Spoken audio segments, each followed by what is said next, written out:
İrana birbaşa qurudan hərbi müdaxilə ehtimalı barədə danışıldı və Əfqanistan nümunəsi, İraq nümunəsi yada salındı.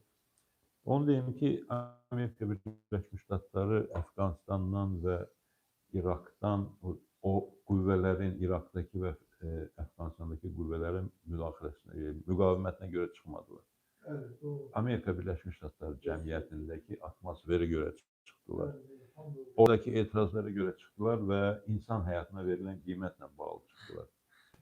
Bu prosesdə iştirak edən dövlətlərdə hər şeydən əlavə resurslar, imkanlar və s.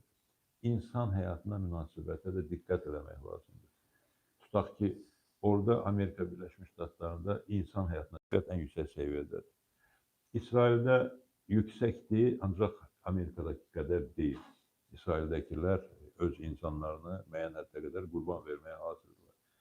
İranda insanların içində həyatını qurban verməyə hazır olanlar sayı daha çox ola bilər, həm bu şiə əhval-ruhiyyəsinə görə, həm başqa səbəblərdən. Ancaq tutaq ki, Əfqanistana nisbətən İranda azdır və açıqcası xoşumuza gəlsə də, gəlməsə də inkişaf artdıqca, ölkələrin həyat səviyyəsi yüksəldikcə insan həyatının qiyməti də artır, həyatını qurban verməyə hazır olan insanların sayı azalır. Bu bir gerçəklikdir və siyasi təhlillər zamanı bu gerçəkliyi də məncə nəzərə almaq lazımdır. İkincisi, biz hesab eləməməliyik ki, hər şeyi ancaq Vaşinqtonda, ancaq Tel Avivdə ya hardasa həll edirlər, ya başqa mərkəzlərdə həll edirlər.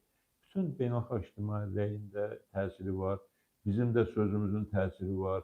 Nə cür təsir edir, necə keçir bilmirəm, ancaq baş verir. Özünüz diqqət edin Trumpın çıxışlarına.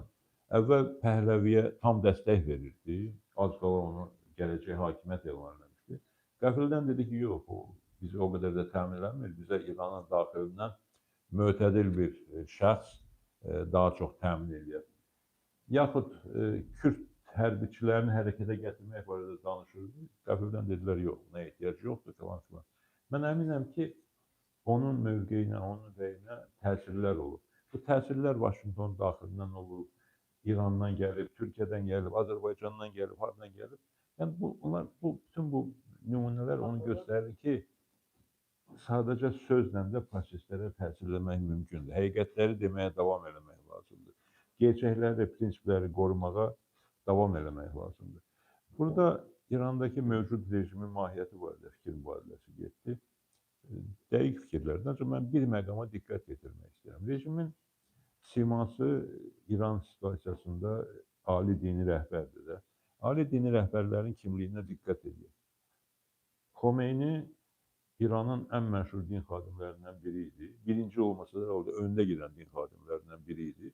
İran İslam İnqilabının lideri idi və hakimiyyətə gələndən sonra da məqsədi İslamın ixracı idi. İslamın bütün mümkün qədər başqa dövlətlərə yaymaq idi.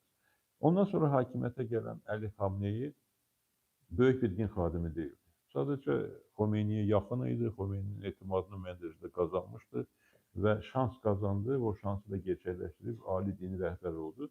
Və Xamneyi dönəmində İslamın ixracından daha çox bölgədəki prosesləri nəzarətə götürmək, təsir eləmək, İranı bu bölgənin əsas söz sahibi eləmək xətti var idi. İndi onun yerinə gələn, ya gəlməyən, da onu güneyli dostlarımız daha dəqiq deyə bilərlər, Müştəba Xamneyi. Sağdırmı, yaşayırmı, hansı şəkildədir bilmirik. Amma kimdir bu adam? Bu adamın nə böyük bir din xadimi deyil, nə böyük bir siyasət adamı deyil, nə böyük bir hərbiçi deyil. Bu sadəcə özündən əvvəlki dini rəhbərin oğludur.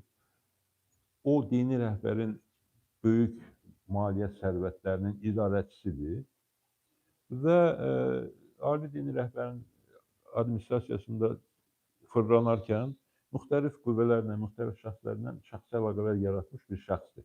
İndi də Sepah və digər İrandakı real qüvvələr onu qabağa verib, onun adını qabağa verib ölkəni idarə eləməyə çalışırlar.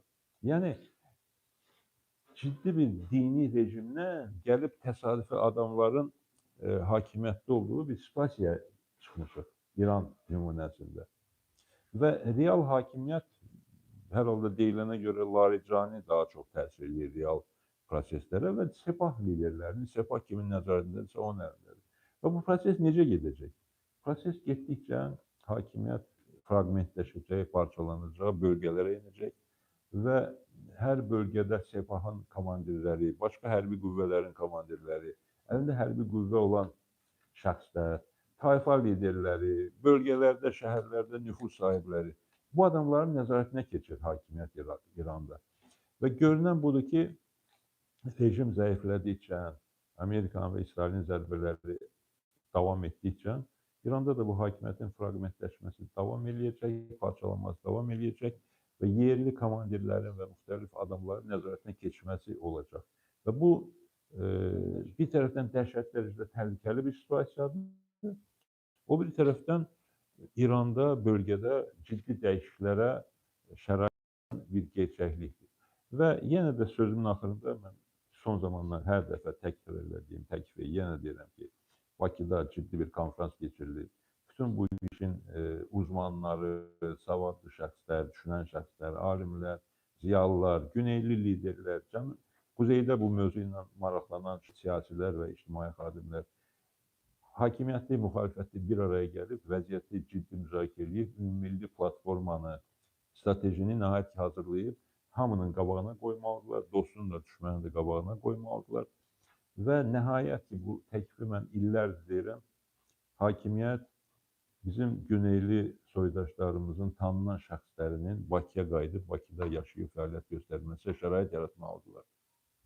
Burada Ələt Ağzadə buradadır, Doktor Çöhrəqanlıdan söhbət gedir, onun yetişən oğlundan, Arslandan söhbət gedir, Eldar Qaradağlıdan söhbət gedir, Çingiz Göytürkdən söhbət gedir, Cavad İsmailbəylidən söhbət gedir. Yəni, dostlarımız çoxdur, kimisə unuduramsa bağışlayarlar, günahımızdan keçərlər. Bu adamlara təklif olunmalıdır ki, gəlsinlər Bakıda otursunlar. Onlara iş şəraiti yaratmalıdır, yaşayış şəraiti yaradılmalıdır.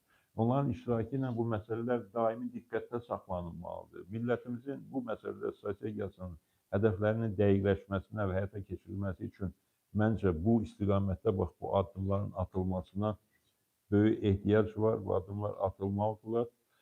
Biz də bu yöndə güneyli qardaş bacılarımıza tam dəstək verməyə və bu ideallarımız yolunda fəaliyyətimizi